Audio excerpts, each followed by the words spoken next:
എന്തൊരു കാര്യത്തിന്റെയും തുടക്കത്തിൽ ബിസ്മി ചൊല്ലുക എന്നത് കുല്ലി അമലിൻ മുസ്തഹബ്ബാവന് സുന്നത്തുള്ള കാര്യമാണ്, നല്ലതാണ്. തബറുകം ബിഹാ വസ്തിശാറൻ, അതിൽ നിന്ന് ആ പ്രവർത്തനത്തിൽ അള്ളാഹുവിനോട് ബറക്കത്തിനെ ചോദിക്കലാണ്. അള്ളാഹു തആലയാണ് ഹുവൽ മുയസ്സറു ലിദാലികൽ അമൽ, ആ ബിസ്മി ചൊല്ലി ചെയ്യുന്ന പ്രവർത്തനത്തിൽ എനിക്ക് എളുപ്പമാക്കി തരുന്നത് അള്ളയാണ് എന്ന ബോധമുണ്ട്. വൽ മുഈനു അലൈഹി, എന്നെ ഈ പ്രവർത്തനത്തിൽ സഹായിക്കാൻ അള്ളാഹു കഴിവുള്ളവനാണ് എന്ന ആ ചിന്തയോടെയാണ് ആ ബിസ്മി ചൊല്ലുന്നതിൽ നമുക്ക് സുന്നത്തുള്ളത്. വളരെ ലളിതമായി ചുണ്ടുകൾ പോലും വലിയ ഭാരമില്ലാത്ത രൂപത്തിൽ ഏതൊരാൾക്കും ഉച്ചരിക്കാൻ പറ്റുന്ന രൂപത്തിൽ അല്ലാഹു തആല ബിസ്മില്ലയെ മാറ്റിയിട്ടുണ്ടെങ്കിൽ ഇമാം അൽ ഖുർത്തുബി റഹ്മത്തുള്ളാഹി അലൈഹി പറയുന്നുണ്ട്, ലി അന്നൽ ഇസ്തിഅമാൽ ഇന്നമാ കസറ ഫീഹി, ജനങ്ങൾക്കിടയിൽ അധികമായി ധാരാളമായി അത് ഉപയോഗിക്കാനുള്ളത് കൊണ്ട് തന്നെ അല്ലാഹ് വളരെ ലളിതമാക്കിയാണ് ആ പദത്തെ കൊടുത്തിട്ടുള്ളത്. വളരെ എളുപ്പത്തിൽ നമുക്ക് പറയാൻ പറ്റും. റസൂൽ കരീം സല്ലല്ലാഹു അലൈഹി വസല്ലം അവിടുന്ന് വല്ല പ്രധാനപ്പെട്ട കത്തുകൾ എഴുതുമ്പോൾ ബിസ്മില്ലാഹിർ റഹ്മാനിർ റഹീം എഴുതും. ഒരു കരാർ എഴുതി ഉണ്ടാക്കുമ്പോ കരാറിന്റെ തുടക്കത്തിൽ അത് ആ നാമം അള്ളാഹുവിന്റെ പ്രവാചകർ സല്ലല്ലാഹു അലൈഹി വസല്ലം എഴുതി ചേർക്കാറുണ്ടായിരുന്നു. ഒരു നാട്ടിലേക്ക് കത്ത് പ്രമുഖരായ ആളുകൾക്ക് എഴുതി വിടുമ്പോഴും ഔദ്യോഗികമായ അറിയിപ്പ് കൊടുക്കുമ്പോഴും ഔദ്യോഗികമായ സന്ദേശങ്ങൾ കൊടുക്കുമ്പോൾ ആ കാലഘട്ടത്തിൽ ഉണ്ടായിരുന്നത് കത്തുകളായിരുന്നു. എങ്കിൽ അതിന്റെ മേൽഭാഗത്ത് ബിസ്മില്ലാഹിർ റഹ്മാനിർ റഹീം എന്ന് എഴുതാറുണ്ടായിരുന്നു. നബി സല്ലല്ലാഹു അലൈഹി വസല്ലം പല കാര്യങ്ങളും സംസാരിക്കാൻ തുടങ്ങുമ്പോൾ ആദ്യം ബിസ്മി പറഞ്ഞുകൊണ്ട് തുടങ്ങുന്ന, ബിസ്മിയും ഹംദും സ്വലാത്തും പറഞ്ഞു തുടങ്ങുന്ന പല സംസാരങ്ങളും അവിടുന്ന് നമുക്ക് കാണാൻ കഴിയുന്ന രേഖകളിലുണ്ട്. വിശുദ്ധ ഖുർആനിലെ തൗബ എന്ന അധ്യായം ഒഴിച്ച് മറ്റെല്ലാ അധ്യായത്തുകളുടെയും തുടക്കത്തിൽ ഓതുന്നവർ ബിസ്മി ഓതുക എന്നത് രേഖപ്പെടുത്തപ്പെട്ടതാണ്. മഹാനായ പ്രവാചകൻ സുലൈമാൻ നബി അലൈഹിസ്സലാത്തു വസ്സലാമിന്റെ ധാരാളം സവിശേഷതകളുണ്ട്, ധാരാളം മുഅ്ജിസാത്തുകൾ വിശദീകരിക്കപ്പെട്ടിട്ടുണ്ട്. ഉറമ്പുകളോട് സംസാരിച്ച ചരിത്രമുണ്ട്. ഒരു രാജാവിന്റെ പദവിയിലിരുന്ന പ്രവാചകനാണ് സുലൈമാൻ നബി അലൈഹിസ്സലാത്തു വസ്സലാം. ബൽക്കീസ് രാജ്ഞിക്കൊരു കത്തെഴുതുകയാണ്. ഇസ്ലാമുമായി ബന്ധപ്പെട്ട സുപ്രധാനമായ ചില സന്ദേശങ്ങൾ എഴുതി പിടിപ്പിക്കുന്ന ആ കത്തിന്റെ ഉള്ളടക്കം അള്ളാന്റെ ഖുർആനിനകത്ത് കൊടുത്തിരിക്കുക. സൂറത്തുൻ നംലിന്റെ 30-ാമത്തെ ആയത്ത്, ഇന്നഹു മിൻ സുലൈമാൻ, ഇത് സുലൈമാനിൽ നിന്നുള്ള കത്താണ്. വഇന്നഹു ബിസ്മില്ലാഹിർ റഹ്മാനിർ റഹീം, ബിസ്മി എഴുതിയിട്ടാണ് കത്ത് പോണത്. എത്രക്ക് സവിശേഷത! നബിതങ്ങളുടെ കാലഘട്ടത്തിന് മുമ്പ് തന്നെയും ഇത് നടപ്പിലാണ്. നബി സല്ലല്ലാഹു അലൈഹി വസല്ലം അവിടുന്ന് വഹീന്റെ അടിസ്ഥാനത്തിൽ പറഞ്ഞു, കുല്ലു അംരിൻ ദീ ബാലിൻ ലാ യുബ്ദഉ ഫീഹി ബിസ്മില്ലാഹിർ റഹ്മാനിർ റഹീം ഫഹുവ അബ്തർ. ബിസ്മില്ലാഹിർ റഹ്മാനിർ റഹീം കൊണ്ട് ആരംഭിക്കാത്ത പ്രാധാന്യമുള്ള ഏതൊരു കാര്യവും വഹാലറ്റതായിരിക്കും. അതിൽ ബർക്കത്ത് ഉണ്ടാവില്ല, അത് മികച്ചു നിൽക്കില്ല. നമ്മൾ നമ്മുടെ കുടുംബത്തെയും നമ്മുടെ മക്കളെയൊക്കെ അല്ലെ ഓരോരോ കാര്യങ്ങൾക്ക് വേണ്ടി പറഞ്ഞയക്കുമ്പോൾ അതിലൊക്കെ ഈ ഒരു കാര്യമാണ്. ബറക്കത്തുണ്ടാകാൻ വേണ്ടിയിട്ട് പലതും കെട്ടിത്തൂക്കുന്നു. നമ്മുടെ അങ്ങാടിയിലെ പല കടകളുടെയും പ്രധാനപ്പെട്ട ബറക്കത്ത് എന്താ? ഒരു വലിയ ശിലാഫലകം കെട്ടിത്തൂക്കിയിട്ടുണ്ട്. അതിനുള്ളിൽ ആരൊക്കെയോ കുറിപ്പ് എഴുതി കൊടുത്ത കുറെ സംഖ്യകളും കുറെ ചിത്രങ്ങളും കുറെ എന്തൊക്കെയോ എഴുത്തുകുത്തുകൾ എഴുതി വെച്ചിട്ടുണ്ട്. അതുകൊണ്ട് എന്റെ കടയിൽ ബറക്കത്തുണ്ടാകുമെന്ന് വിചാരിക്കുന്ന തികഞ്ഞ അന്ധവിശ്വാസങ്ങൾ കൊണ്ട് ജീവിക്കുന്ന മനുഷ്യരെ ഇസ്ലാം പഠിപ്പിക്കുന്ന സത്വം വേറെയാണ്. ബിസ്മി കൊണ്ട് കട തുറക്കാൻ കഴിയണം, ബിസ്മി കൊണ്ട് കച്ചവടം തുടങ്ങാൻ കഴിയണം, ബിസ്മി കൊണ്ട് വീട്ടിൽ നിന്ന് ഇറങ്ങാൻ കഴിയണം. അതില്ലാത്തവന്റെ ആ പ്രവർത്തനത്തിൽ വാലറ്റതായിരിക്കും, ബർക്കത്തില്ലാത്തതായിരിക്കും. പണ്ഡിതന്മാർ ധാരാളം വിശദീകരണങ്ങൾ പറഞ്ഞിട്ടുണ്ട്. അല്ലാമ ഇബ്നു കസീർ റഹ്മത്തുള്ളാഹി അലൈഹി ബിസ്മില്ലാ എന്ന് തുടങ്ങുന്ന ആയത്തിന്റെ തഫ്സീർ എഴുതിയപ്പോൾ പറഞ്ഞു, തസ്മിയത്തുല്ലാഹി തആല, അല്ലാഹുവിന്റെ നാമം ഉച്ചരിച്ചുകൊണ്ട് മശ്റൂഅത്തൻ ഓരോ കാര്യങ്ങൾ പ്രവർത്തിക്കുമ്പോൾ ഫീ കുല്ലി അമലിൻ, ഏത് കർമ്മം ചെയ്താലും വ ഖൗലിൻ, ഏത് പ്രവർത്തനത്തിലായാലും അല്ലാഹുവിന്റെ നാമം ഉച്ചരിക്കുക എന്നത് ശരീഅത്തിലെ നിയമമാണ്. അത് ഉളുഹിയ്യത്തിലുണ്ട്, ഭക്ഷണം കഴിക്കുമ്പോണ്ട്, ഉറങ്ങുമ്പോണ്ട്, എവിടെയില്ലാത്ത. അല്ലാമ ഇബ്നു ഖയ്യിം അൽ ജൗസി റഹ്മത്തുള്ളാഹി അലൈഹി പറയാണ്, ബിസ്മി ചൊല്ലുന്ന മനുഷ്യന്റെ പേടിയെല്ലാം മാറിക്കിട്ടും, ഭയം നീങ്ങിക്കിട്ടും. പേടിച്ചുകൊണ്ടുണ്ടാകുന്ന ഒരു സംഭവമാണെങ്കിൽ ആ ബിസ്മി കൊണ്ടത് മാറിക്കിട്ടുന്നതാണ്. വലിയ ആശ്വാസം ലഭിക്കുന്ന വാക്കുകളാണ്. ഒട്ടനേകം കാര്യങ്ങൾ നമുക്ക് കാണാൻ സാധിക്കും. ഹദീസുകൾ, ആയിരക്കണക്കിന് ഹദീസുകൾ എഴുതി പിടിപ്പിച്ച പണ്ഡിതന്മാർ ബിസ്മിയുമായി ബന്ധപ്പെട്ട ഫضലുകൾ പറഞ്ഞ എത്രയെത്ര പ്രാർത്ഥനകൾ നമ്മളെ പഠിപ്പിച്ചു, എത്രയെത്ര ഹദീസുകൾ പഠിപ്പിച്ചു. വീട്ടിൽ നിന്ന് പുറത്തിറങ്ങുമ്പോ ഇന്ന് നമുക്ക് പറ്റിയിട്ടുണ്ടോ? നമ്മൾ എന്തെങ്കിലും ശീലമാക്കിയിട്ടുണ്ടോ? ബിസ്മില്ലാഹി തവക്കൽതു അലല്ലാഹ് ലാ ഹൗല വലാ ഖുവത ഇല്ലാ ബില്ലാഹ്. ഇതൊരു വല്ലാത്ത തവക്കുലാണ്. ആ വാക്കിന് വല്ലാത്തൊരു ശക്തിയുണ്ട്. അത് നമ്മൾ ശീലമാക്കിയിട്ടുണ്ടാവണം. ഇനി തിരിച്ചു വീട്ടിലേക്ക് പ്രവേശിക്കുമ്പോഴും നമ്മളോട് പറഞ്ഞ മര്യാദയാണ് ബിസ്മില്ലാഹി വലജിനാ വ ബിസ്മില്ലാഹി ഖറജിനാ വ അലല്ലാഹി റബ്ബിനാ തവക്കൽനാ. ഇത് പ്രാർത്ഥിച്ച് വീട്ടുകാരോട് സലാം പറഞ്ഞിട്ടാണ് വീട്ടിലേക്ക് കയറുന്നത്. നമ്മുടെ വീടായാലും ബന്ധുവിന്റെ വീടായിരുന്നാലും വീട്ടിലേക്ക് കയറുന്നതിന് മര്യാദ. രാത്രിയായി കഴിഞ്ഞാൽ നമ്മളൊക്കെ ചെയ്യാറുള്ളതാണ് എന്ത്? വാതിലടക്കും, ജനലുകൾ അടക്കും, പാത്രം മൂടിവെക്കും, ഗ്യാസ് ഓഫാക്കും, ലൈറ്റ് ഓഫാക്കും. എന്നാലേ ഹദീസിൽ പറഞ്ഞു പാത്രങ്ങൾ മൂടിവെക്കണം, തോൽപാത്രങ്ങൾ അടച്ചു വെക്കണം, വാതിലുകൾ അടച്ചു വെക്കണം, വിളക്കുകളെല്ലാം കെടുത്തി വെക്കണം. അതൊക്കെ ചെയ്യുമ്പോ അള്ളാന്റെ നാമം ഉച്ചരിക്കണം. അന്ധവിശ്വാസ അല്ല, ഹദീസ്. ബിസ്മില്ല കൊണ്ടത് ചെയ്യാൻ കഴിയണം. അത് കാവലാണ് ആ വീട്ടിൽ ആ പ്രവർത്തനങ്ങൾക്കും എന്ന് മാത്രമല്ല ശൈത്വാനിന്റെ ഷർറുകൾക്കുള്ള വഴിയാണ്. അവന് തുറക്കാൻ കഴിയാത്തതാണ് ബിസ്മില്ല കൊണ്ട് ആരംഭിച്ച പ്രവർത്തനങ്ങൾ. അവൻ ഓടുകയല്ലാതെ വേറെ മാർഗമില്ല. അള്ളാഹു നമുക്ക് നൽകിയിട്ടുള്ള റിസ്ക്, ഭക്ഷണം എത്ര കുഞ്ഞുനാൾ മുതൽ നമ്മുടെ വീടുകളിൽ, കുടുംബങ്ങളിൽ, മദ്രസകളിൽ പഠിച്ചതാ. ഭക്ഷണം കഴിക്കുമ്പോൾ ബിസ്മി ചൊല്ലണം. ഇന്നങ്ങനെ ഒരു സമ്പ്രദായം നമ്മുടെ വീട്ടിൽ ചർച്ചയുണ്ടോ? വിഭവസമൃദ്ധമായ ഭക്ഷണം കഴിച്ച് ജീവിക്കുന്ന നമുക്കിടയിൽ ഈ ഒരു മര്യാദ നടപ്പിലാക്കണമെന്ന് ചിന്തിക്കാറുണ്ടോ?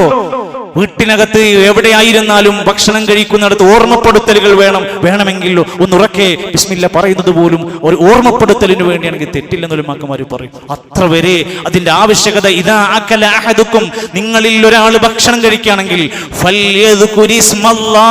അള്ളാന്റെ നാമം ഉച്ചരിച്ചിട്ട് കഴിക്കണം. അതിനോടുള്ള ശുക്രാണ്, അതിനോടുള്ള നന്ദിയാണ്.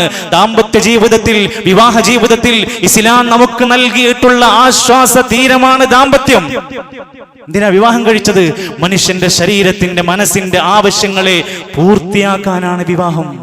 അവന്റെ മനസ്സും ശരീരവും റിലാക്സ് ആവാനാണ് വിവാഹം. അവൻ ആശ്വാസം കണ്ടെത്താൻ, അവൻ ആശ്വാസ തീരത്തെത്താനാണ് വിവാഹം. വിവാഹം ഒരു ചൊറയല്ല, വിവാഹം ഒരു ഭാരമല്ല. ആണിനും പെണ്ണിനും ഇസ്ലാം നൽകുന്ന സമ്പൂർണ്ണ സുരക്ഷിത സമാധാന ഭാഗമാണ് ദാമ്പത്യം അനുഭവിക്കുക എന്നത്. അത് വൈകിപ്പിക്കേണ്ടതല്ല. അവിടെ ഇസ്ലാം ആ രംഗത്ത് പോലും പഠിപ്പിക്കുകയാണ്.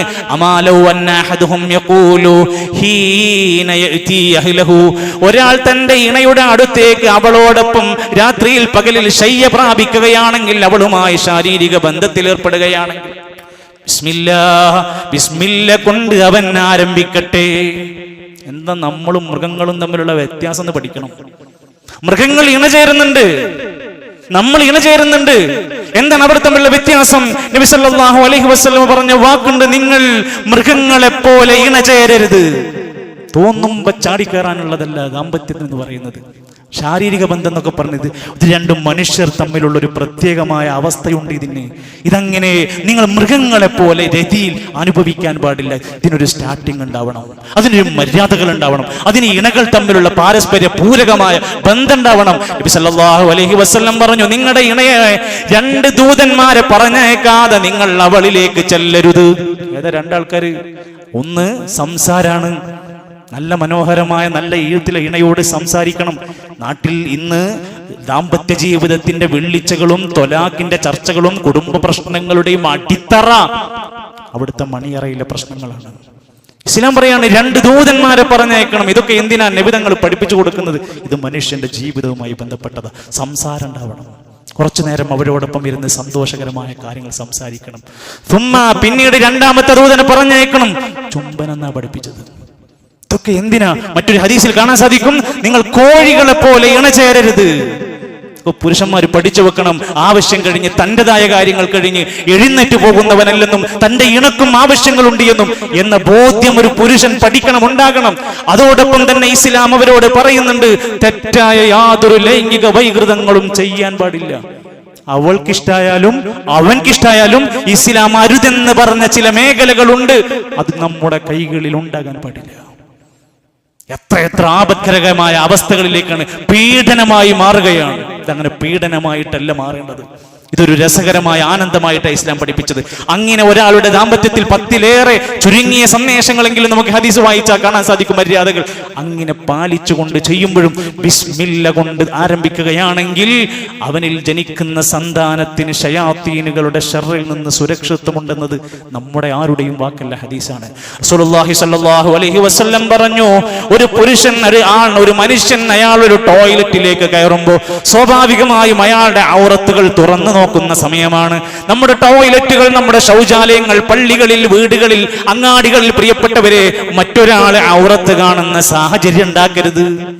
15 കോടിന്റെ പള്ളിയുണ്ട്, ടോയ്ലറ്റ് കയറിയാൽ ബാക്കത്തെ ആള് മുഴുവൻ അയാളുടെ തൊട കാണുമെങ്കിൽ പിന്നെ എന്താണ് അവിടെ സൗകര്യമുള്ളത്? മലമൂത്ര വിസർജനം ചെയ്യുന്നവന്റെ ഔറാത്തുകൾ മറ്റൊരാൾ കാണാതിരിക്കാനുള്ള സേഫ്റ്റി സംവിധാനങ്ങൾ കാണണം. മുൻഭാഗം മാത്രമല്ല, ബാക്ക് മക്കതിൽ പെട്ടു. അങ്ങനെ മറച്ചു വെക്കാൻ പരമാവധി ശ്രമിക്കേണ്ടതുണ്ട്. അതോടൊപ്പം തന്നെ എവിടെയെങ്കിലും പോയി നിന്ന് ജനക്കൂട്ടത്തിലും ആൾക്കൂട്ടത്തിലും ആളുകൾ പോകുന്ന വഴിയിലുമൊക്കെ നിന്ന് മൂത്രമൊഴിക്കുന്ന രീതി ഇസ്ലാം പഠിപ്പിക്കൂല. ഇസ്ലാം എന്തൊരു മര്യാദയാണ് ആ വിഷയത്തിൽ പഠിപ്പിച്ചത്. അങ്ങനെ പറഞ്ഞതിൽ അവിടുന്ന് കഴുകാൻ പറഞ്ഞു, വൃത്തിയാക്കാൻ പറഞ്ഞു, മാളങ്ങളിലും ജനങ്ങൾ ഉപയോഗിക്കുന്ന സഞ്ചരിക്കുന്ന വഴിയിലും മൂത്രയിക്കരുതെന്ന് പറഞ്ഞു. എന്തൊരു സുരക്ഷിതത്വമാണ് മനുഷ്യർക്ക് കൊടുത്തത്. അവിടെ പറഞ്ഞൊരു മര്യാദയാണ്.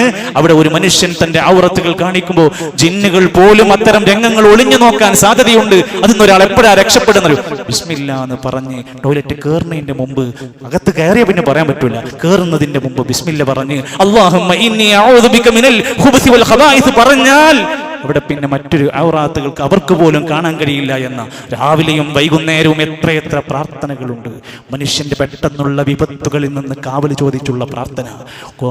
കുന്നോളം കൂടിക്കിടക്കുന്ന മണ്ണിന്റെ കൂമ്പാരങ്ങൾ ഒരു നിമിഷ നേരം കൊണ്ട് ഒലിച്ചിറങ്ങി 7-8 ആളുകളുടെ ജീവൻ നഷ്ടപ്പെട്ട് വയനാടിന്റെ മേപ്പാടിയുടെ കള്ളാടിയിൽ നമ്മളിങ്ങനെ ഓരോ വീഡിയോകൾ കാണുമ്പോൾ നമ്മൾ സുരക്ഷിതരാണെന്ന് ആരെങ്കിലും വിചാരിക്കുന്നുണ്ടോ? ഒരിക്കലും പ്രതീക്ഷിക്കാത്തൊരു സമയത്ത് ഒരു ബിൽഡിംഗ്, ഒരു വാഹനം, ഒരു ചെറിയ മലവെള്ളപ്പാച്ചിൽ കൊണ്ട് എത്രയോ പേരുടെ ജീവനുകൾ ഇല്ലാതെയാകാൻ സാധ്യതയുണ്ട് എന്ന് തിരിച്ചറിവുണ്ടാവണം. കളക്ടർ അവധി പ്രഖ്യാപിക്കുമ്പോൾ സന്തോഷം കൊണ്ട് തുള്ളിച്ചാടി കളിക്കുന്ന രക്ഷിതാക്കളും മക്കളും ഒക്കെ ചിന്തിക്കണം, അതിലെന്തോ ഒരു അപകട സാധ്യത മനസ്സിലാക്കിയിട്ടാണെന്ന ബോധം നമുക്കുണ്ടാവണം, പ്രാർത്ഥനയുണ്ടാവണം. റസൂൽ കരീം സല്ലല്ലാഹു അലൈഹി വസല്ലം പറയാ, രാവിലെ 3 തവണ ഒരാൾ പ്രാർത്ഥിക്കുക, ബിസ്മില്ലാഹില്ലദീ ലാ യദുറു മഅ ഇസ്മിഹി ശൈഉൻ ഫിൽ അർളി വലാ ഫിസ് സമാഇ വഹുവസ് സമീഉൽ അലീം. പഠിക്കാത്തവരൊക്കെ കാണാതെ പഠിക്കണം. എന്നും കേട്ടുപോവുക, നല്ല അഭിപ്രായം പറയാ പോരാ, പഠിതാക്കളാവണം. വിശുദ്ധ ഖുർആൻ പഠന ക്ലാസ്സുകളുണ്ട്, സ്ത്രീകൾക്കും പുരുഷന്മാർക്കുമുണ്ട്, വിദ്യാർത്ഥികൾക്ക് പഠന ക്ലാസ്സുകളുണ്ട്. നബി തങ്ങൾ പറയാണ്, ഇതൊക്കെ പഠിച്ചാൽ, ഇതൊക്കെ ചൊല്ലിയാൽ, അവൻ രാവിലെ 3 തവണ ഇത് പറഞ്ഞാൽ ഇല്ലാലം യദുറഹു ശൈഉൻ, പെട്ടെന്നുള്ള ദോഷങ്ങൾ അവനെ ബാധിക്കില്ല. അതൊരു അല്ലാഹു തആല വെച്ചൊരു സബബാണ്. വാഹനം ഓടിക്കുന്ന ആൾക്കാരാണ് നമ്മള്.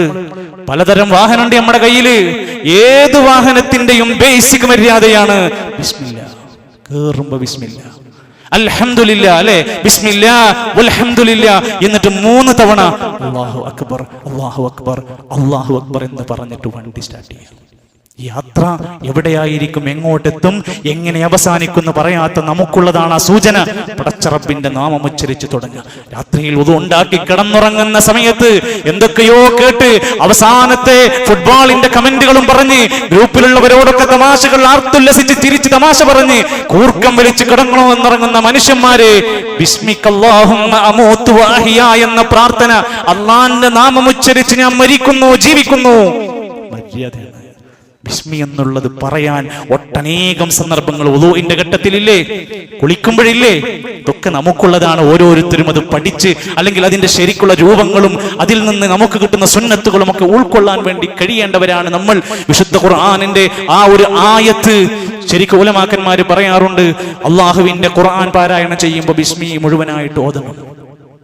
എഴുത്തിടപാടുകൾ, കരാറിടപാടുകൾ നടത്തുമ്പോൾ ബിസ്മില്ല മുഴുവനായിട്ട് ഓതണം, പറയണം, എഴുതണം. മറ്റു സന്ദർഭങ്ങളിലും പള്ളിക്ക് കയറുമ്പോ ബിസ്മില്ല എന്ന് പറഞ്ഞാൽ മതിയാകും. ഭക്ഷണം കഴിക്കുമ്പോ ബിസ്മില്ല എന്ന് പറഞ്ഞാൽ മതിയാകും. അത് തഫ്സീറുകളിൽ ഹദീസുകൾ വിശദീകരിച്ചതാ. എന്നാൽ ഇന്ന് നമ്മുടെ സമൂഹത്തിൽ എല്ലാ കാര്യത്തെയും ഫാത്തിഹയെ ചൂഷണം ചെയ്യുന്നവർ, യാസീൻ ചൂഷണം ചെയ്യുന്നവർ, മുൽക്ക് ചൂഷണം ചെയ്യുന്നവർ എന്നതുപോലെ എന്തെങ്കിലും ഒന്ന് കിട്ടിയാൽ അതിനെ ദീൻ പഠിപ്പിക്കാതെ സ്വന്തം ആവശ്യങ്ങൾക്ക് വേണ്ടി ഉപയോഗപ്പെടുത്തുന്നവരും ഇന്ന് കുറവല്ല. അവനവന്റെ ചാനലിൽ ആളുകൂടാൻ, അവനവന്റെ മാർക്കറ്റിംഗ് വിശാലമാക്കാൻ ഓരോരുത്തരും സ്വയം ബിസ്മി കൊണ്ട് മുതലാക്കുന്ന ഒരുപാട് പേരുണ്ട്. നമ്മുടെ നാട്ടിലൊക്കെ ഒരു 786 എന്ന നമ്പർ കിട്ടാൻ വേണ്ടി ലക്ഷങ്ങൾ കൊടുക്കുന്ന മനുഷ്യന്മാരുണ്ട്. കയ്യിൽ പൈസ ഉണ്ടായിക്കോട്ടെ, അതൊരു കാര്യത്തിന് ചെലവാക്കിക്കൂടെ? 786 എന്ന നമ്പറിന് ഒരു പ്രത്യേക നോട്ടമിട്ട, ഒരു പ്രത്യേക ബറക്കത്ത് നിശ്ചയിക്കുന്ന ഒരു സമ്പ്രദായം മുൻകാലത്തെ ഒരു ഇമാമിങ്ങളുടെയും കിതാബിലില്ല.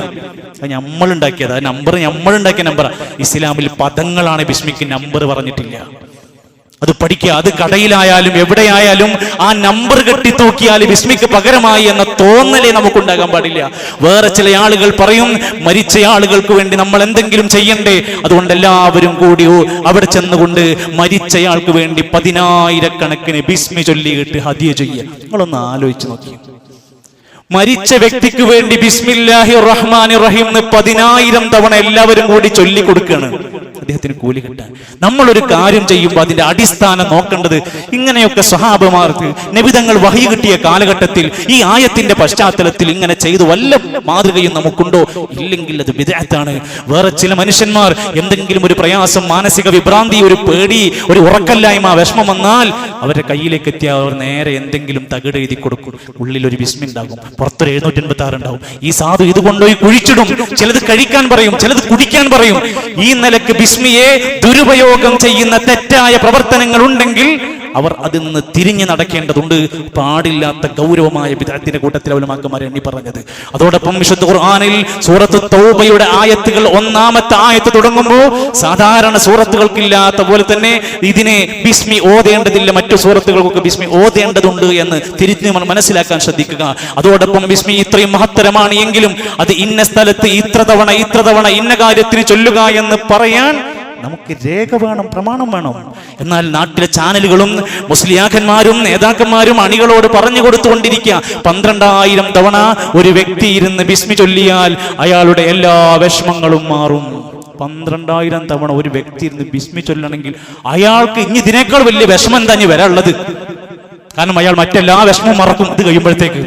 വല്ലാത്തൊരവസ്ഥയാണ് ഇതൊക്കെ ചൊല്ലു. ഞാൻ ആ ചാനലുകളൊക്കെ ശ്രദ്ധിച്ചു നോക്കുമ്പോൾ 1000 കമന്റുകളാണ്. നമുക്ക് ഭയങ്കര ഗുണം കിട്ടി, ഇത് ചൊല്ലിയതിനു ശേഷം അത്ര കറാമത്തുണ്ടായി എന്നൊക്കെ പറഞ്ഞ് ഇങ്ങനെ എഴുതി സുഖിപ്പിക്കുന്നുണ്ട്. ആ ചാനലിന്റെ റീച്ച് ആണെങ്കിൽ 4,000 5,000 ആളുകളൊക്കെ അതിന്റെ കേൾവിക്കാരായി മാറുന്നുണ്ട്. ഇതൊക്കെ അതേപടി ഫോളോ ചെയ്തുകൊണ്ടിരിക്കുന്ന മനുഷ്യരുണ്ട്. ചിലർ എഴുതി വിട്ടിരിക്കുകയാണ്, അവരുടെ സ്റ്റാറ്റസുകളിൽ എഴുതി വെച്ചിരിക്കുക, 786 തവണ ആ ബിസ്മി എങ്ങാനും ഒരു വ്യക്തി ചൊല്ലിയാൽ അവന്റെ ജീവിതത്തിൽ എല്ലാ ആഗ്രഹങ്ങളും സഫലമാകും. 786 തവണ വെറും ബിസ്മി മാത്രം ചൊല്ലിയിരിക്കുക. മറ്റൊരു റിപ്പോർട്ടിൽ കാണാണ് 186 തവണ ബിസ്മി ഓതിയിട്ട് വെള്ളത്തിൽ ഊതിയാൽ, എന്നിട്ട് ആ വെള്ളം കുടിച്ചാൽ ബുദ്ധിമാന്യം മാറിക്കിട്ടും, ഓർമ്മശക്തി കൂടും. ആരത് പറഞ്ഞു തരേണ്ടത്? ഇങ്ങനെയൊക്കെ ചെയ്യണമെന്ന് ആരാ നമ്മൾ ആദ്യം പഠിപ്പിക്കേണ്ടത്? ഹബീബുനാ റസൂലുള്ളാഹി സ്വല്ലല്ലാഹു അലൈഹി വസല്ലം. നബി പഠിപ്പിക്കാൻ വിട്ട വല്ല കാര്യമുണ്ടോ?